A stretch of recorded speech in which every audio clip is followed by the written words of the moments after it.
Margaret Chun had built her empire from nothing. The 62-year-old CEO of Chun Industries stood in the marble lobby of her headquarters wearing her signature red dress. Tonight was the annual charity gala she hosted every year. But something felt different. As she walked toward the main conference hall, David Morrison appeared from shadows. The 58-year-old janitor had worked in her building for 15 years. His Navy uniform was always pristine despite the humble work he did.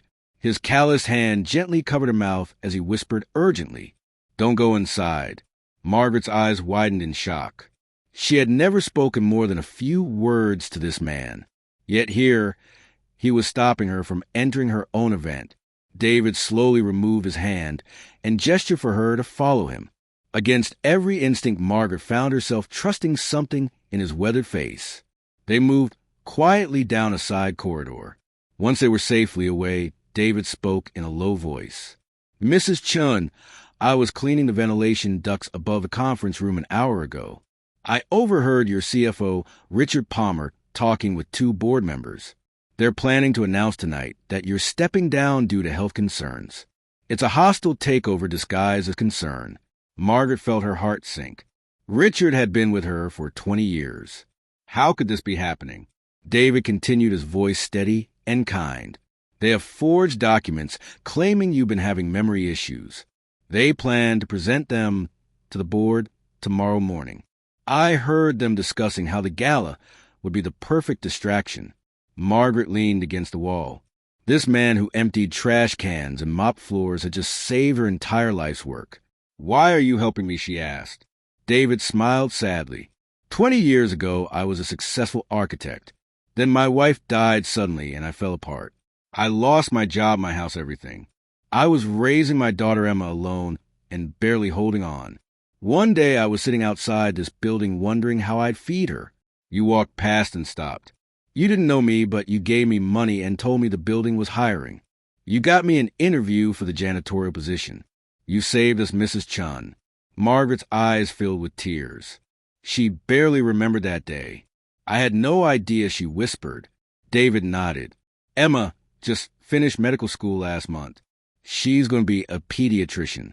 Everything good in our lives started because you showed kindness to a stranger.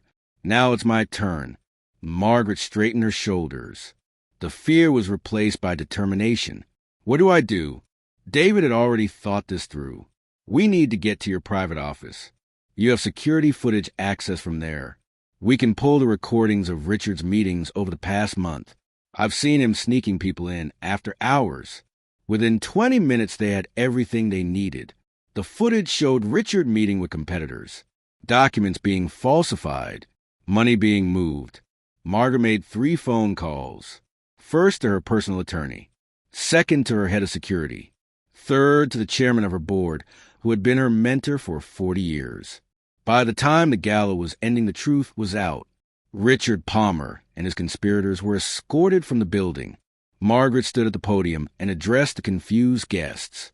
She didn't reveal everything, but she thanked someone special. She called David to the stage. This man exemplifies what our company stands for: integrity, loyalty, and courage. Tonight, he saved more than just my company. He reminded me why I started it. David stood uncomfortably in the spotlight, but Margaret wasn't finished. She announced a new scholarship program in his daughter's name, full funding for children of company employees to pursue any degree they wanted. She also promoted David to head of facilities management. David tried to protest, but Margaret insisted. You see things others miss. That's exactly what I need. Months later, Margaret and David became unlikely friends. They had coffee every Tuesday morning. He told her about Emma's first days as a resident. She told him about the grandchildren she rarely saw because she'd worked so much. One morning, David said something that stayed with Margaret forever. You know, Mrs. Chen, all those years I was cleaning, I watched people walk past me like I was invisible, but you always said good morning, even when you were rushed, even when you had a million things on your mind. You saw me. That's rarer than you think. Margaret realized he was right. Success had made her powerful, but kindness had made her human. She started a new initiative, Every employee, regardless of position, would have quarterly meetings with leadership. No one would be invisible in her company again. David's daughter Emma came to visit one day. She hugged Margaret tightly. "Thank you for seeing my dad when no one else did." Margaret hugged her back. "He saved me too, dear. More than you know." Sometimes the people we overlook are the ones watching over us. The custodian who empties our trash. The security guard who nods hello. The receptionist who remembers our name. They see everything. And sometimes they care enough to step out of the shadows. David Morrison taught Margaret that true character isn't about position.